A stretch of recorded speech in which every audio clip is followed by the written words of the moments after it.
Hello, welcome to another episode of The Agency Founders with me, Antonio Wedrell. And me, Sam Hurley. Today's episode, so we got a comment from one of our listeners. The comment said, how did you get new business as a new agency? I think it's a really important topic because when we first started, we were clueless as to where to go. So we wanted to just, do today's episode as covering that, basically. I think there's a lot that we can talk about. There's going to be a lot that we go through. So Sam, over to you. How do you want to start? I think it's quite interesting, particularly when I see agencies now of what the tactics that they focus on, which is usually the agency founder's personal brand and then outbound cold messaging. Those are the two tactics we just did not do at the start. Like we didn't. That comes to what we wanted to achieve. So we wanted to sell the agency quickly. So from day one, it was always, we can't build this out of our personal brands, because essentially if we got to a point where we wanted to sell and all of the new business was coming through our personal brands, naturally that's going to devalue the agency because we're essentially the face of the agency. So everything we were doing was not our personal brands.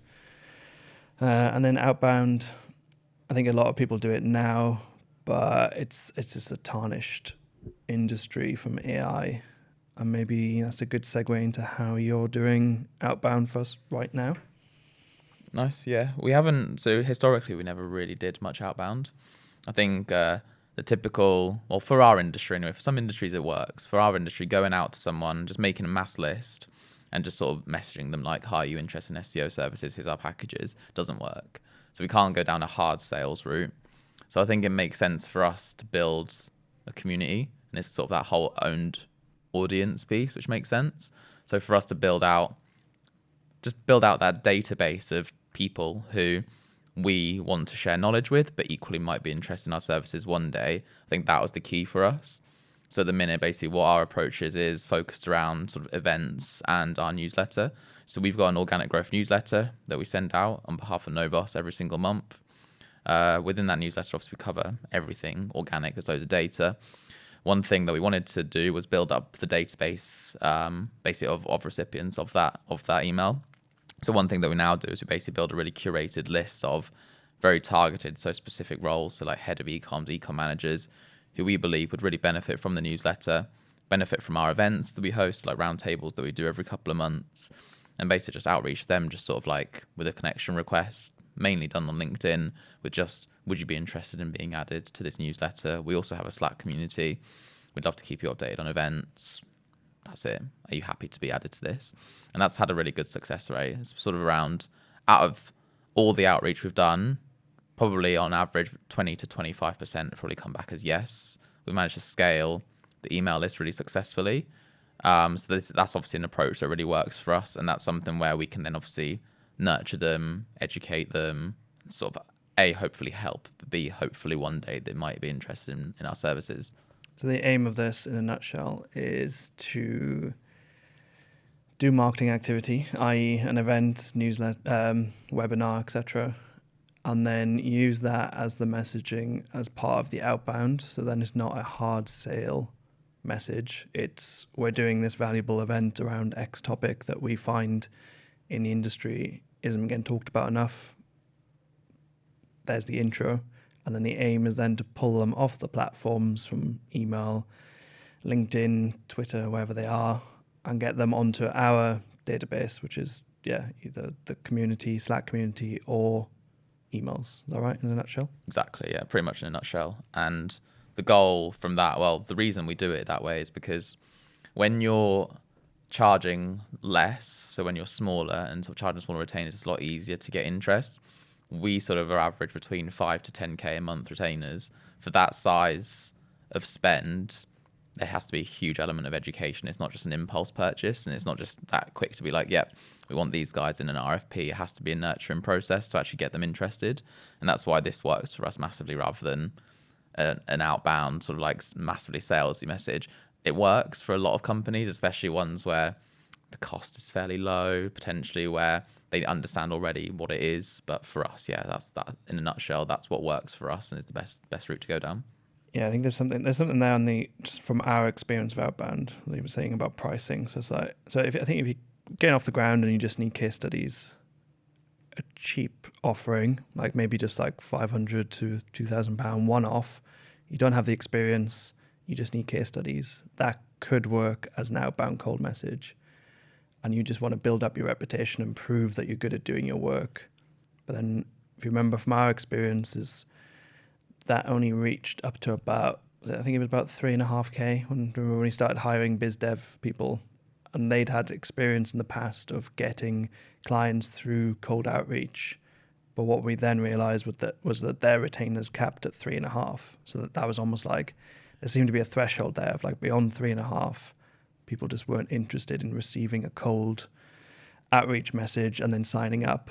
And again, from our experience of anybody who's actually converted from those, so if anybody who has received an email and is just like, yeah, I got this email, I want to sign up for 5K plus on a retainer, that is a huge level of erratic nature, which then results in a really low quality client. So you've acquired them, but they're not going to stick around for very long, and it's highly unlikely that they're going to stick to their retainers. Or like, that's an erratic person that you've just acquired. And if you're trying to get off the ground, fine, but I think longer term it's just not sustainable to acquire high quality clients. Yeah, for sure. And I think that's why with this kind of marketing strategy that we've got is like a key thing is like around LTV. Like we want brands to work with us for a very long time. So then at some point they will get to a point where they're like, right, we're not going to hire in-house to build a team because of the amazing work you guys have done. That for us is like the perfect handoff. That might happen one day in a few years' time, but we want to keep them for that whole duration rather than lose them to another agency, or they just don't see SEO as a platform anymore, like as an important channel anymore, anything organic, they just decide to put it into paid. So that's why I think this strategy is more like, let's educate, let's nurture. Once you've got that relationship, the idea is then, well, they'll want to stay with you for longer. If they then leave that brand, they'll probably take you somewhere else. And we've seen that loads of times with brands in the past. Like our clients will leave and they'll take us to their next 2, 3, 4 jobs that they've had. Yeah. That for us is like the ultimate goal. Yeah, and I think I guess just not to state obvious with B2B, but just the whole journey of B2B takes a long time. Like so you could send them an email in January and they might not be ready to buy until November. So you need tactics, always on tactics in the middle of that entire period to keep your brand within their front of mind in that entire journey. Because if you're working in-house for a respectable company, you'd have to get the idea that you want to get an agency on board. You have to move through the relevant channels to free up budget, get sign off from your boss, go off for like an RFP and get source agencies, get them to pitch, get buy-in from your team, get sign off, onboard them. That is a long, long process. All right, other tactics. So that's outbound. What else worked when we first started the agency? Now. When we first started the agency, not necessarily a tactic, but I think there's a huge topic here we need to cover around like partnerships and in-person sort of relationship building. I remember me and you we'd tirelessly just be meeting people in person after work. We were constantly like trying to like get close, like leverage relationships we already had and new ones because we knew that we like could mutually bring each other value. So I think like, yeah, it'd be good to touch on that. So yeah, I'd love to know a bit more like from your thought process, like how you sort of found that those first, 6 to 12 months of when we were setting up the agency, how important was those in-person meetings and partnerships for us? Yeah, I think touching again on aspects of B2B, like B2B is so personable. Like it's not like B2C where you get exposed to an Instagram ad and you like the brand and the price point, you just buy a pair of shoes. It's like you're buying into that person and their values, not their website and what they stand for. Like case studies eventually come into play. But that's why it's so important to be going to face-to-face events, to actually be putting a face to relevant people, and they could put a face towards you and face of the agency. And then partnerships in particular, that was huge for us at the start. So it's like it helps with the proposition of being a specialized agency. You can find other specialized agencies that stick to their niche, don't offer your services, are complementary, and then you can pass clients between each other. That can be a commission-based agreement. So we had that with some people. Others, like the dream is it's a mutual exclusive partnership where you're just passing deals back and forth. But that's not always the case. And I think over time, experience, we We've got a guide on the website that we can link to show like the visual of this. But if you think of where your channel sits in-house in a marketing team, I found the channels that sit on the same level as you. So we do SEO. So in PPC, paid social, all of these are at the same level at a channel point. They are okay. Like they're not the worst, but they're not the best. They're like okay partnerships. But the ones above, so like the broader e-commerce or marketing, so essentially like the manager of SEO, they're like super high quality because they're essentially they're the decision makers.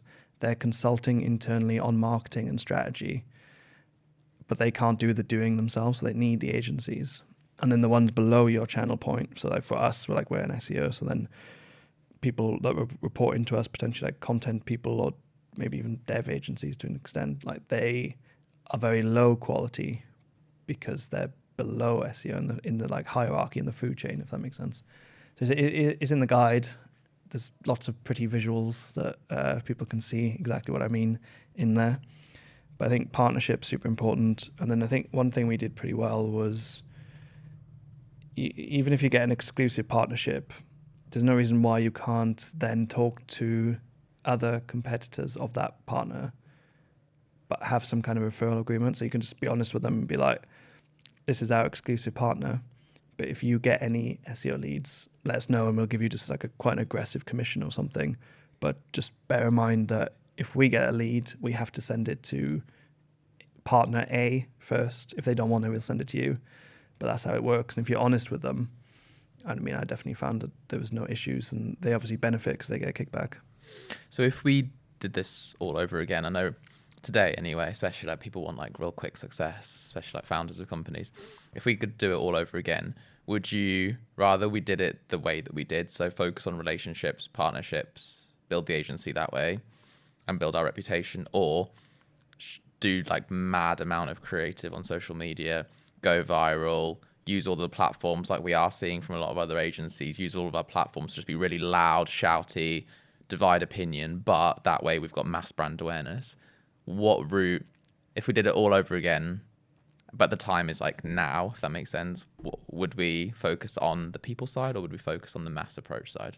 I think we do it exactly the same because of our personalities. So I think that's the part that ties into it. So I think we've seen other agency founders that are happy enough to just sit in front of a camera and just chat shit. And we would just never do that. I mean, we're doing it now, but... Yeah.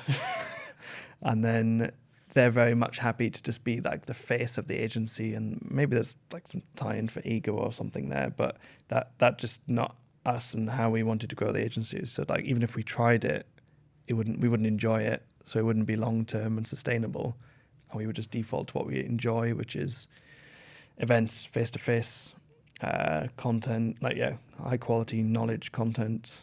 So I think we'd end up doing exactly the same thing. Yeah, fully agree with you. But also there's the element of like where your customers are. And I think for us, and also what happens with other agencies, like I've heard, like I know a lot of other agencies that do focus more on that social approach and they're like, we want to be big on social, viral, etc. I think what we found is the kind of brands or clients that we want, that kind of approach just wouldn't attract them. If anything, it kind of either puts them off or it attracts a very specific type of person and then you've really boxed yourself in. So for us, like that relationship building, that nurturing is like super key to us actually being able to have a sustainable long-term agency rather than 2-3 years of massively intense growth. Hits our reputation massively. We get loads of bad reviews across things because we just can't fulfill what we're promising we can. And then it's really hard to grow it from there. So I definitely think like you kind of first need to identify who are we trying to target and where are they. If we go down like a mass approach of trying to be like this really well-known, industry disrupting brand across socials, etc., are we going to find the clients that we want there, and are they actually going to want to work with us? And I think based on where they are, then you can form like a bit of like a strategic outlook of actually we need to build relationship, we need to be slow about this rather than doing something really quick. Yeah, I think the point you mentioned there is probably how we should have started, is outlining the whole ICP thing, like ideal customer profile. Without that, you haven't got a chance. And yeah, like you said, for us, I think our target customer not really on Twitter or X or whatever. So it is a bit more like LinkedIn, a bit more mature in that sense. Like naturally, most of what we do would be LinkedIn over Twitter for that reason, because that's where our customers are. And then the point you mentioned on social is like, yeah, to put all of your eggs in one basket, it comes back to that point of this is a very long buying journey. So you just want to be at multiple different touch points over a period of time. Whereas if you put it all into social media, you're relying on your ICP to essentially just be constantly using social media to influence their decisions. Whereas, I mean, no matter how much new technology comes in, the biggest influence on people's decisions in B2B is going to be their own network and other people in their position, hence like partnerships and their own network. So it's like if they're working with a partner, with your partner agency, and then they recommend you, that just removes more or less your entire pitching process, and they're qualified. They literally just say like how much and when can we start, essentially. So it's like it's a much more efficient way of acquiring leads, that's for sure. Do you think an agency could become super big, super successful, really well known with an incredible reputation just by blowing up on social media? Yeah, I think so. Yeah. You've seen a few in our niche. I think you got to do it in a big way. I think, yeah. And I think it ties back into that personality thing you just mentioned just now, because you see a lot of founders where they try, and you've got to respect them for trying, but you could just tell it's not their personality and it's not them. Whereas others that are like ingrained on social media and they're like that is their life and they're on it and they get it, that comes across and they're way more authentic. Whereas others, I think it's pretty obvious when you see them. Yeah, for sure. Do you think we made a mistake not putting enough emphasis on our personal brands when we started? Mistake, no, because we've built a really successful agency and we've done really well. So I can't compare what could have happened if we did it, if that makes sense. So it's hard to say as a mistake. If obviously the business completely flopped and you asked me that question now, maybe I would have said maybe it was one of the many things we could have done better. I don't think it was a mistake as such, though, because we prioritized the business and actually growing the business away from our names. Do I wish that we did a bit more like thought leadership, like as individuals on behalf of the companies we were growing? Maybe. Like it would have been good to do, more stuff like this perhaps, or write more or get more involved with certain industry publications and stuff like that we just didn't do because we were so focused on delivery and the clients. But I wouldn't say mistake necessarily, no. You? No, I agree. I think we just could have put a bit more emphasis or held each other more accountable to at least just post once a week or something. Because I think at one point we just wouldn't post for like 6 months or something crazy like that. But then it's like what you post, I think, that matters. Like if we were holding each other accountable just for one a week, we could have just been chatting some absolute shit for a long time. Whereas if we had like a really clear, I think what we could have done better, and what I think we're getting, like what we are doing better now, especially with the whole strategy rebrand side, is just aligning on like external comms together.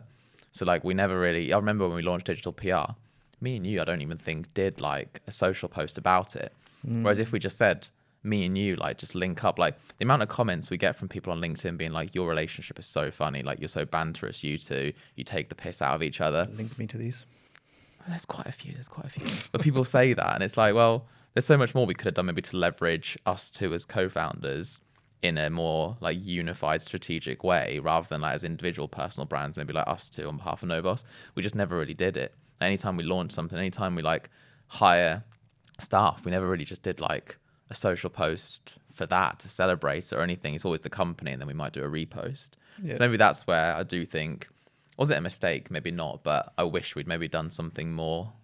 We're kind of doing it a bit better now, but we did a bit more there with like both of us as co-founders being more in line with like some kind of social strategy or something like that together.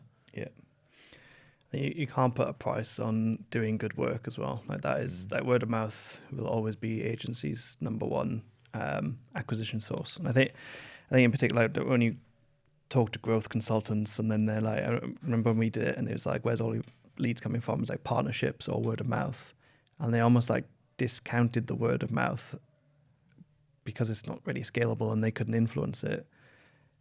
But I've worked in an agency where they had no word of mouth because the work was shit. So it's like, you can't discount word of mouth. Like, it has to be at least 50% of the income, I'd say. Like, being specialized, doing really good work for a very, very specific role type, they are naturally going to talk about you with their network if you're making them look good, essentially.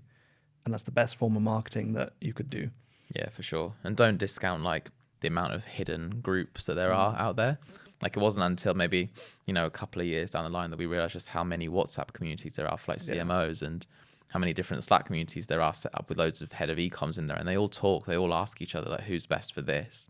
And I think once you're aware that there is this sort of like dark social media side, you called it earlier, but like dark social media side, it really puts even more of an emphasis on how important it is that you do just really great work, and you don't just shout about things, that you actually like do the actual work amazingly well. Yeah.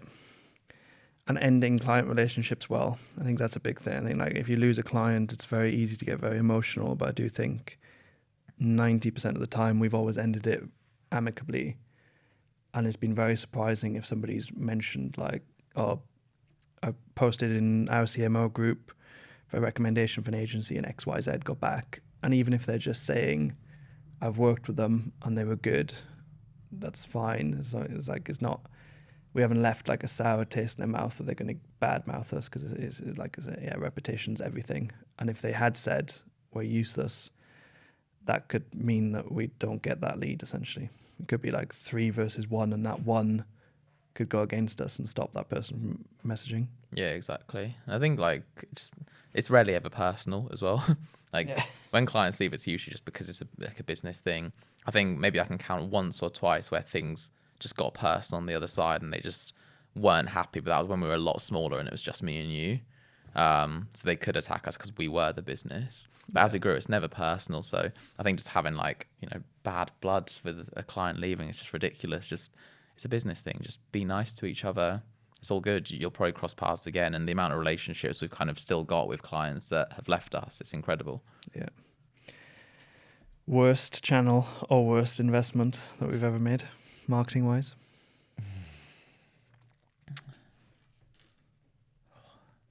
You really put me on the spot.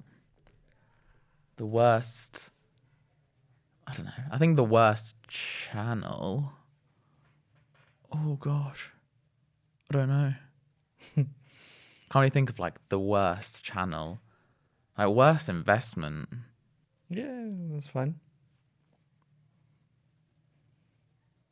Worst investment would probably just be maybe just the people side. That's a whole other topic. Okay, maybe we get onto that in a few minutes. We've just never cracked. We just never cracked that before. In terms of actual tactics or channels, I can't ever say we've ever spent like a ludicrous amount anyway on marketing. So it's never been something I'm like, oh God, we wasted, 10, 15, 20 grand on this thing and it was a complete F up. We've never done that. Because I think we're always quite good at the decision part. There's been a lot of things that just haven't historically worked for us. I think social is naturally one of them, but we've never really invested a lot of money into it anyway. Google Ads, but again, we never really invested much money into it. I got one. Oh, go on then. Sponsorships.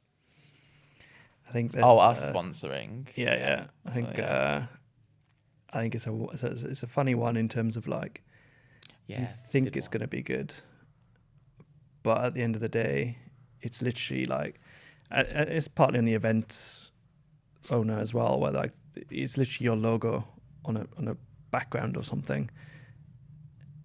So I think maybe you can talk about one sponsorship we did, but I think from a broad sense of sponsorships, I think the smaller you do and the bigger you are as a sponsor, it works. So like, I think one of the best sponsorships we've done, or directly aware, would be a small webinar, and we pay for their pizzas or beers, and we're just the lead sponsor. So it's just like, this webinar is brought to you by Novos. There's none of us actually there. It's just like somebody leading it. They've paid for our beers and stuff. Here's their website. get in touch, they'll give you a free audit or something like that, compared to the one I'm thinking of would be MadFest, where it's like, obviously we need to try it at the time, and that's why we do these podcasts, so we can share it with other people. But it's like when you are a small fish in a huge event, like MadFest, massive, like so many eyeballs, so many people there. So you naturally think they're all marketers, all in-house, get our brand there, it'll be awesome. But then the problem with an event that large is that I think there's people there like Asana and some of these huge brands that had massive stalls that they were paying like 20k to sponsor, I think. Yeah. And then we were paying 3, which is obviously a lot for us. But we were like grouped in this little small section with a bunch of benches, and it was almost like 20 to 40 of us, just almost like shoehorned in the corner, and it's just a way for the event to make even more money. And we got zero exposure awareness. There's little things, some decent conversations, but it was a big learning in terms of putting money into smaller events versus going for the big events and being a small sponsor. Yeah, no, I agree. I think just a caveat as well. I have heard like this year apparently MadFest was a lot better for sponsors, but then when we did it last year, it definitely felt like you were just pushed to the sides. I think that's probably another thing where if you're going to go to one of those big events and be a sponsor, I think you need to go big, because that's where you get the value from it, is you be one of the big sponsors. And I think that comes with tens and tens of thousands of pounds. But I think that's where you then think, right, look, we've got 50k. We want to be like one of the headline sponsors. That then will probably be beneficial. I think if you're going to want to spend small at a big event, it doesn't work. I think we found that there. It's like, for us, I mean, it's still a lot of money. But we wanted to trial it and it just didn't really work. No one really came to where we were. It wasn't just a location thing. People there just are fishing for free stuff most of the time. They go there for free tote bags. I think we kind of just found actually it's not right for us. I think if we'd gone to something more specific, maybe like a very specific large e-commerce event, which I know there are a few of and I am keen to potentially try, that might be better. Because I've done like a food one for Fern and Rosie, which is a jam company that I work really closely with. And that for them was really successful because a lot of the big supermarket brands, they go there as well. So that's a really good way for you to get in front of them. But for us anyway, doing like a large scale, everything, just all encompassing marketing event, it just didn't work. So going more niche, I think, specifically for our niche would work, and going smaller as a smaller agency is definitely better than going for a big thing. As the lead sponsor. Yeah, for sure. Yeah. And trying, when you're negotiating the sponsorship, trying to negotiate something in there about like some kind of shout out, or like, can we give merch? Can we have like a dedicated section somewhere like people can actually come up and talk to you rather than just your logo on a slide deck or something? Yeah, exactly. And it's good for just like recognition. Like people, like I still get people being like, so we sponsored one of our really close partners events last year, I think it was in 2023. And I still get people being like, oh, you guys were a sponsor at the Pulse event. I'm like, yeah, we were. Yeah. So like people do remember things, even if they don't reach out initially, but they'll speak to you later. Whether that has an impact on buying behavior, it's hard to measure, but it's just a good way for people to remember you, because there's only a handful of sponsors for them to remember rather than 100 at a huge event as well. Yeah. Well, yeah, I guess what you touched on there is brand awareness and recognition, isn't it? Which you almost like allocate a marketing budget separately just for that. And potentially when you're a bit more grown up and got more money to play around with and test, just the value of being recognized within a niche could be valuable on its own rather than just purely focusing on sales. Roundtables. Yeah. Discuss. Roundtables, I think, are good. They're a good way to build closer relationships with potentially like really key contacts. So we run roundtables. We do them every 2 months. I think, so pros of them, like I said, really good to get people there, really good to get like new brands there. It's a good way for you to mingle with like many different people and also get your knowledge across. I think that's really good. Cons, sometimes you might end up having pretty much the same people go every single time, and they might not be interested in sort of like have any sort of like buying signals for you. They kind of just want to come to the event. Another pro actually that I forgot to mention, like sponsorships, is a great way for you to get sort of like sponsorship revenue and income and work really closely with sort of other B2B companies as well that might want to get their name out there. To confirm, that's other companies sponsoring our events then? Yes, Sorry, yeah. So that's really good for us, like as an income generation stream for us, just to sort of like get sponsors as well. So I've got a mixed bag for it. I haven't been to one of our roundtables and thought, yeah, this is amazing. We've literally got like 4 new leads from this, but that's probably also from just not getting the right people to them. That's the prospecting audience side, right? Yeah. Than the medium of roundtables. Exactly. The events themselves, if you've got a decent venue that has good food and drinks, 9 times out of 10 it'll be a good event. It's the actual like who you bring to it that actually is the value for you as the agency. So that's what we're doing this work on. That's what the whole purpose of the outbound is and stuff. But yeah, that's something that I think, yeah, before spending, 2, 3, 4K to do a roundtable, the event itself will always go well. Don't be nervous about the event. Focus more time on who do you actually want at that event and how are you going to make sure that they do actually attend and come to it as well. Thrive, big event that we did. Yeah, so we did a... Bigger, how much was it, 50 people? Yeah, so sold, they were free tickets, but we sold 113 tickets and 50 people showed up to it. I think that kind of tells you everything that I want to say about it. I think, it was a good learning experience for us. I'm glad we did an event sort of that size. Just don't think we'll do another one. I think I prefer the more intimate, smaller roundtables, but with a clear focus on making sure that the right people are there. People that genuinely A, want to learn, B, are going to be keen on our services, and C, that we can develop a really close relationship with. Those big events, they're hard to organise. They can be really expensive, and I've yet to see someone come to me to say, yeah, from these big events, it's been a huge revenue driver for us.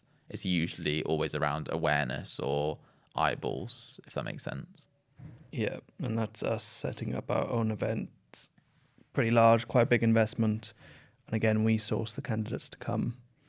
Whereas, I think I agree with you in terms of if you want to go for an event that scale, just piggyback off of the bigger events, just attend yourself and just be more strategic and targeting the attendees because they've done the hard work essentially of pulling all of the prospects in. Like that's the hard part, getting all of the prospects in a room together.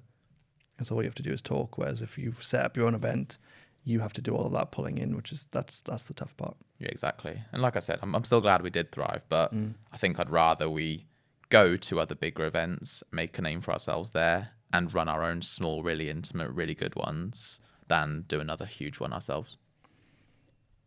As you're talking, just a lot of other avenues coming in. So I think next one would be the website. What role does the website play? The website I see is like just a face for the personality of the brand.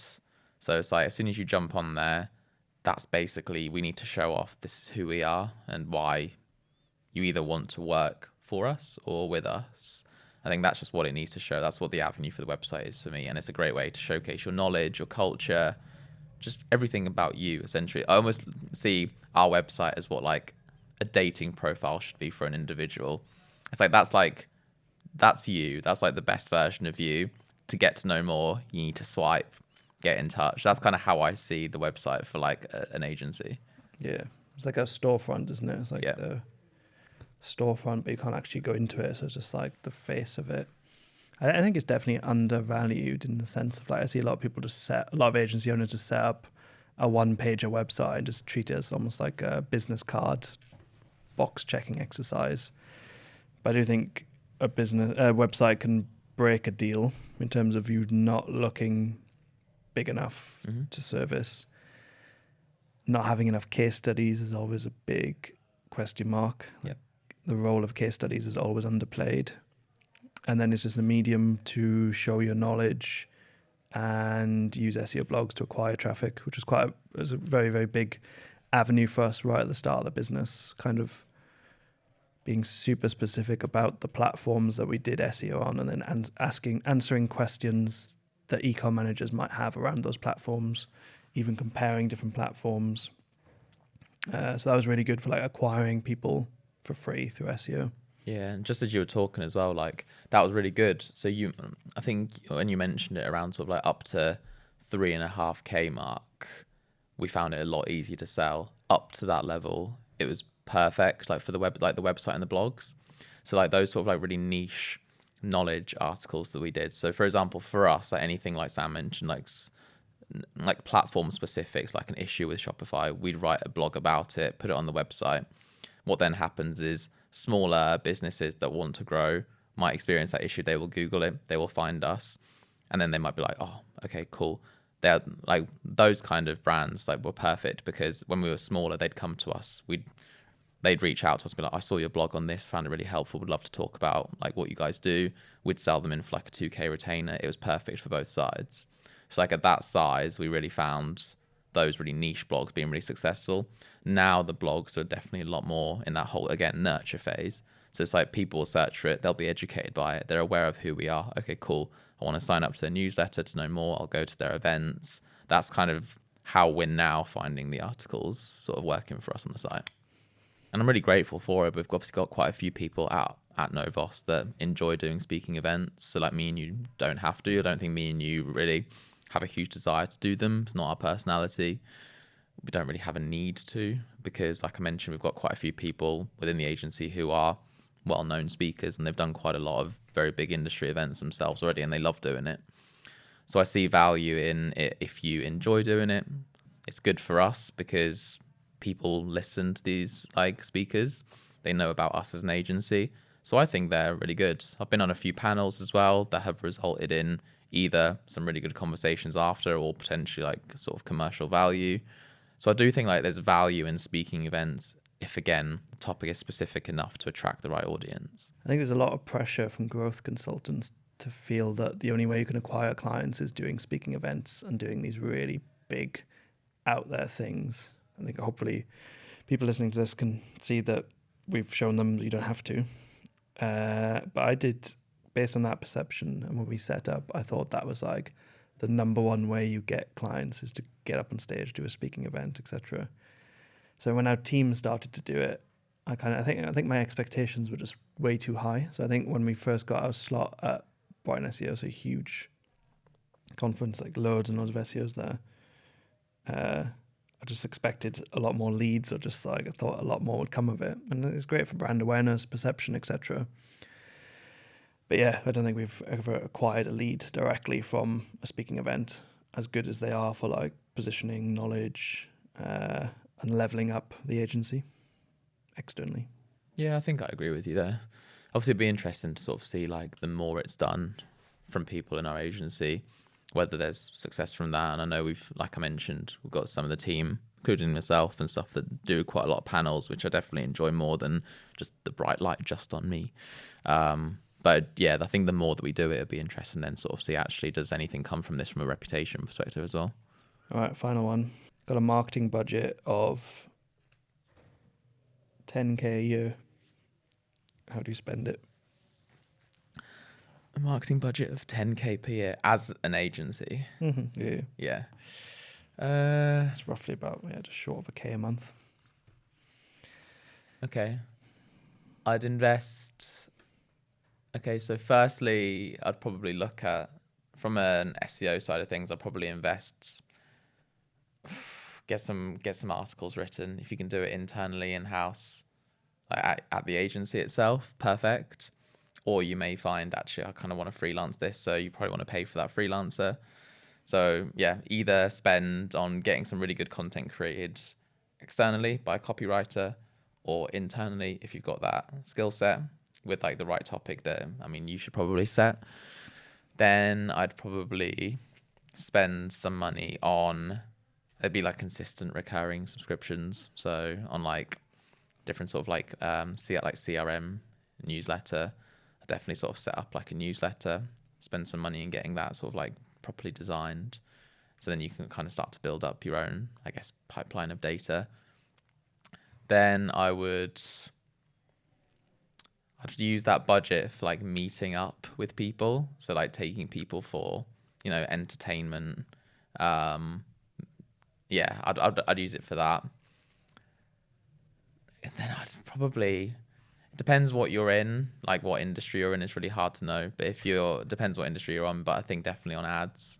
It's definitely spend like put some aside on probably retargeting. That used to work quite well for us, is retargeting.